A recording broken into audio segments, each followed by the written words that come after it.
안녕하세요. 돈 되는 정보를 쉽게 전해드리는 대박 언니입니다.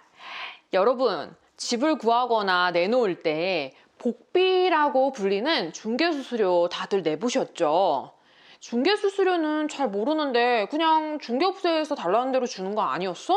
하는 분들도 많이 계시더라고요. 그래서 준비했습니다. 알고 보면 아주 쉬운 부동산 중개수수료 쉽게 정리해 드릴 테니까요. 부동산 가시기 전에 이 영상 꼭 챙겨보시고 똑똑하게 협상하시면 좋겠습니다. 오늘 부동산 중개수수료에 대한 이야기는 크게 4가지로 나눠지는데요. 부동산 중개수수료란 무엇인가? 중개수수료를 계산하는 방법은 중개수수료를 쉽게 계산하는 추천 방법, 중개수수료의 관련 꿀팁입니다. 아주 쉽게 정리해서 말씀드릴 테니까요. 오늘 대박 언니랑 부동산 중개수수료 확 그냥 뽀개버려요, 우리. 먼저 부동산 중개수수료란 무엇일까요? 부동산 중개수수료란 이 집을 매매하거나 임대를 할 때 부동산 중개사가 중개를 하는 대가로 받는 보수인데요. 보수의 지불 시기는 보통 잔금까지 치르고 거래 당사자가 각각 지불을 합니다. 그럼 중개수수료는 어떻게 계산할까요? 중개수수료는 보증금의 수수료율을 곱한 금액인데요. 여기서 수수료율은 지역, 거래, 물건, 금액별로 조금씩 달라집니다. 첫째, 지역별로 차이가 나는 수수료율. 아무래도 미리 알아두시는 게 좋은데요. 공인중개사협회나 각 시도청 홈페이지에서 확인이 가능합니다. 둘째, 거래 내용이 매매인지 임대인지에 따라서 수수료율이 달라집니다. 셋째, 물건이 주택이냐 주거용 오피스텔이냐 크게 2가지로 나눠지는데요. 우리가 많이 접하는 아파트나 빌라는 주택 기준으로, 오피스텔은 전용 면적 85제곱미터 이하의 주방과 화장실, 목욕시설이 있는 주거용 오피스텔을 기준으로 합니다. 마지막으로 이 물건의 금액별로 수수료율이 달라지는데요. 제가 서울 기준으로 좀 표를 준비해 왔습니다. 금액별로 총 5개 구간으로 나눠져 있는데요. 매매의 경우 5천만 원 미만이라면 0.6%, 최대 25만 원까지 가능하고요. 5천만 원 이상 2억 원 미만이라면 0.5%, 최대 80만 원까지 가능합니다. 2억 원 이상 6억 원 미만이라면 0.4%, 6억 원 이상 9억 원 미만이라면 0.5%, 9억 원 이상이라면 0.9% 이내에서 상호 협의하에 중개수수료율이 결정됩니다. 임대의 경우 5천만 원 미만이라면 0.5%, 최대 20만 원까지 가능하고요. 5천만 원 이상 1억 원 미만이라면 0.4%, 최대 30만 원까지 가능합니다. 1억 원 이상 3억 원 미만이라면 0.3%, 3억 원 이상 6억 원 미만이라면 0.4%, 6억 원 이상이라면 0.8% 이내에서 상호 협의하여 중개수수료율이 결정됩니다. 주거용 오피스텔의 경우에는 거래 금액과 상관없이 매매의 경우는 0.5%, 임대의 경우는 0.4%로 정해집니다. 여기서 중요한 것은 중개수수료의 요율은 상한인데요.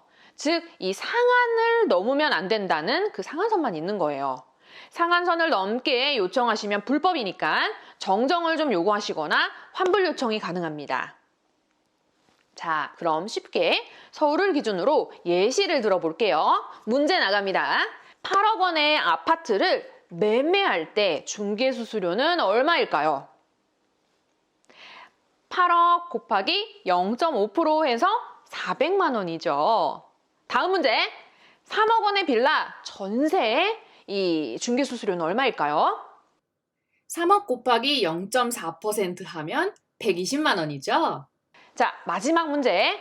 2억짜리 오피스텔 전세는 중개수수료가 얼마일까요? 2억 곱하기 0.4% 하면 80만 원입니다. 계산하기 괜찮죠? 쉽죠? 그렇다면 이렇게 다양한 수수료율을 우리가 다 외우고 있어야 될까요?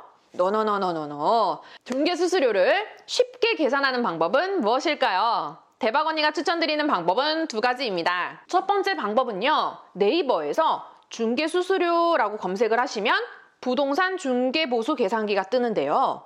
거기에 나에게 맞는 내용을 입력하시면 바로 조회가 가능하다는 것. 2번째 방법은 부동산 계산기라는 어플을 활용하는 방법입니다.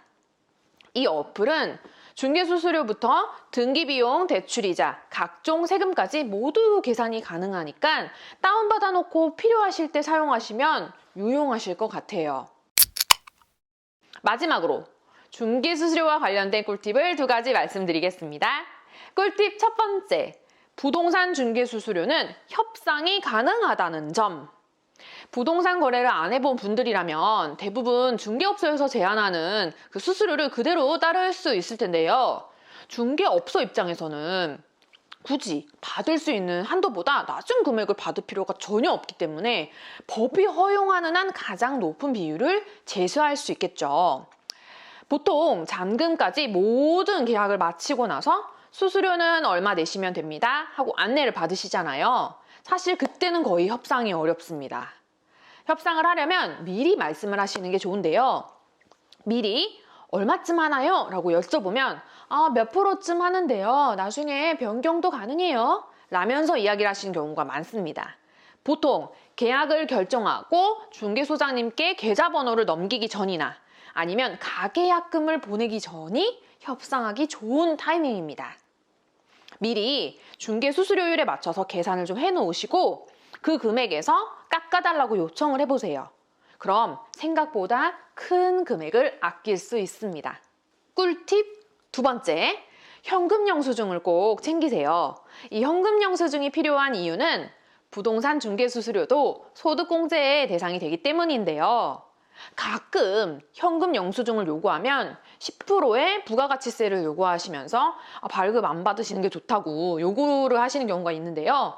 불법이니까 당당하게 발행을 요구하셔도 괜찮습니다.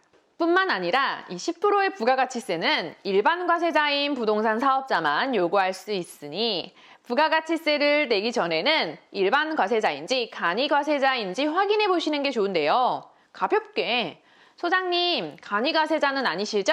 라고 물어보시면 이 사람이 뭘 좀 아는구나 하면서 정확하게 계산을 해주실 겁니다.